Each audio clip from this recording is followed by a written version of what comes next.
Joining me now, Democratic Congressman Adam Schiff of California. He, of course, the ranking member of the House Intel Committee. Representative Schiff, it's always good to talk to you. I want to get right to it. Can you respond to the concern in that New York Times report that the legitimate panic on the islands was heightened by the president's rhetoric about North Korea? I'm curious how you see it. And may I just add that my family friend with whom I spoke as the chaos was just unfolding, she's on Oahu. While she read the emergency text that was sent out, her interpretation and the way she spoke about it on air with me was that some ballistic missile was incoming from North Korea. We then corrected her. She was mistaken, but that was her interpretation. Well, I can certainly understand why she would have that interpretation. Look, the president has been engaged in a war of words with the North Korean dictator, and often the comments from our president have been very bellicose, often very childish, as when he was comparing the size of our nuclear button to Kim Jong-un's. And with this ratchet up tension, you then get this alert that says there's something incoming and they need to seek shelter. I would imagine that many people had exactly that same reaction. It was all too credible given the context in which that alarm went off. We need to look into this in Congress, obviously, to find out how this kind of a terrible mistake could take place and how to make sure that it never happens again, and that if there is any kind of false alarm, there's immediate information given out to correct it. But I don't have any surprise at all that that was the reaction. Meanwhile, the president, no reaction from him or the White House about the false alarm, but he and the White House are now fighting with the Wall Street Journal over the comments he may or may not have said about Kim Jong-un. In one part of an interview, he's asked if he has spoken with Mr. Kim, and Mr. Trump said, "I don't want to comment on it. I'm not saying I have or haven't. I just don't want to comment." I'm curious, Congressman, why would the president want to be so cagey about this? If the president has spoken with Kim Jong-un, wouldn't you and your colleagues in committees know about this? Well, I would hope that he would explain to the American people whether he had or not. I don't really see what's to be gained by being ambiguous about it. But, you know, when I first saw this, it reminded me of the president's comments a year or so ago that he had met with Putin when apparently he had not met with Putin. So he likes to overstate things. He plays very fast and loose in the facts.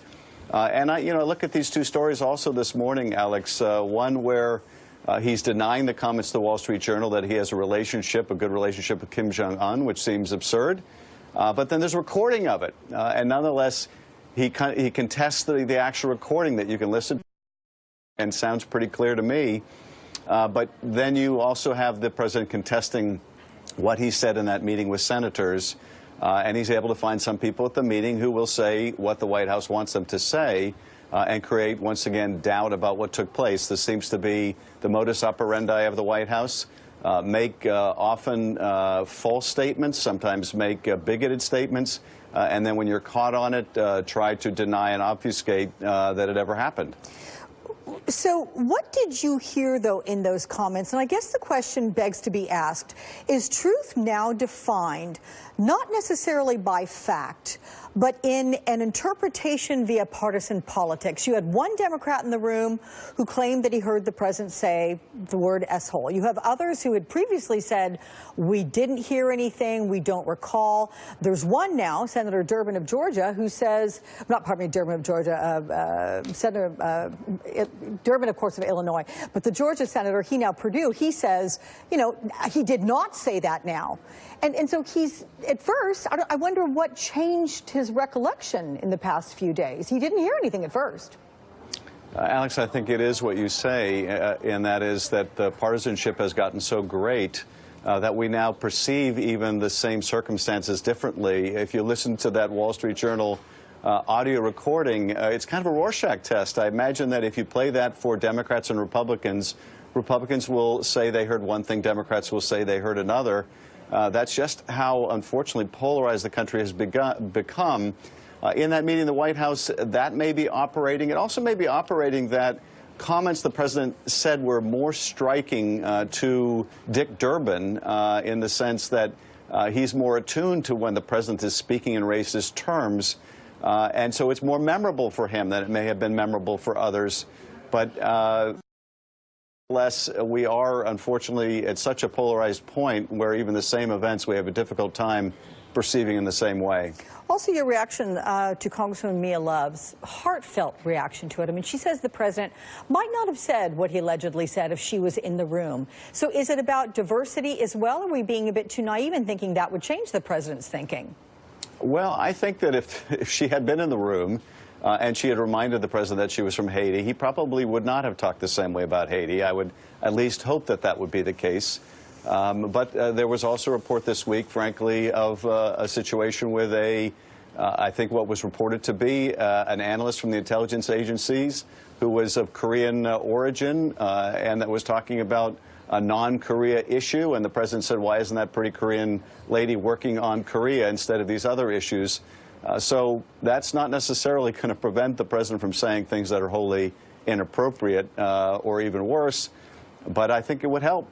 Yeah, just to elaborate, that was an NBC News report, and the president had asked the woman where she was from, and she said the state in which she lived, and he said, no, where are you from? And in terms of her cultural background was what he was referring to there, and she said Korea.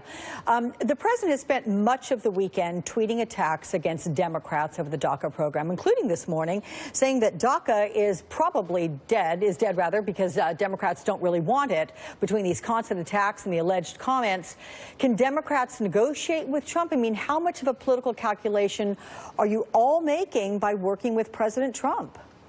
Well, first of all, the president wants to gloss over the fact that the president canceled the DACA program. That's what created this artificial crisis. Had the president said, hey, let's work on a codification of DACA, we wouldn't be in this situation. But he basically said, I'm calling this program to an end, and I'm putting a shotgun to everybody's head, and if you don't give me my wall, I'm going to pull the trigger and send all these kids to countries that they've never lived in or never have any recollection of living in. So he created this crisis, and now he wants to extort the Democrats in Congress to build a wall if they want to protect these kids. You know, I think from the Democratic point of view, look, they control everything. They control the White House, the Senate. They can put whatever they want in the budget. But if they want our help, they're going to have to protect these kids. And we're not going to allow these kids to be used as some bargaining chip to build a wall that nobody thinks makes any sense.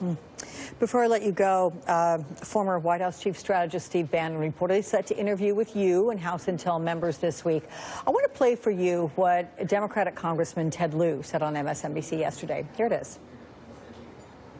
After the Fire and Fury book came out, Steve Bannon's regret statement did not say that he didn't say what he said. Right. He just regretted what he said. So I think in the House Intel testimony, it would be hard for him to walk back any of his words because he has not done that at all.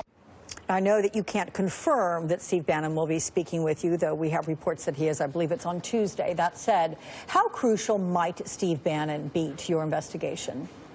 Well, it all depends on what he has seen and what he has heard. He could obviously be very significant. It is attributed to him in that book, not only that he thought that meeting was treasonous and unpatriotic, the one in Trump Tower where the Russians were meeting with these top Trump campaign officials, but also that he was sure the president had been made aware of this, or the president had even met people that came to this meeting. So obviously that's a key issue that we're going to want to explore with him. But there are a number of other issues as well, and I can only talk about a couple that are in the public view already. We had testimony, for example, from Eric Prince that he met with Steve Bannon prior to the meeting that he had in the Seychelles, where he just coincidentally, if we're to believe testimony, met with a Russian state banker at the behest of the UAE while he was there. So we're going to want to find out whether Steve Bannon was involved in setting up any kind of a back channel with the Russians. And there are any number of other areas to explore with him. But certainly those comments that he made about that meeting, as well as the comments he made about concerns over money laundering in the Trump organization, are really quite front and center for us. Is it your expectation that he would be testifying in front of Mueller's committee as well? Well, I would certainly imagine that Bob Mueller is going to want to talk to Steve Bannon at an appropriate point. We certainly want to, and my expectation is we will. And I think that the special counsel, if they're going to be thorough, are going to want to talk with him also.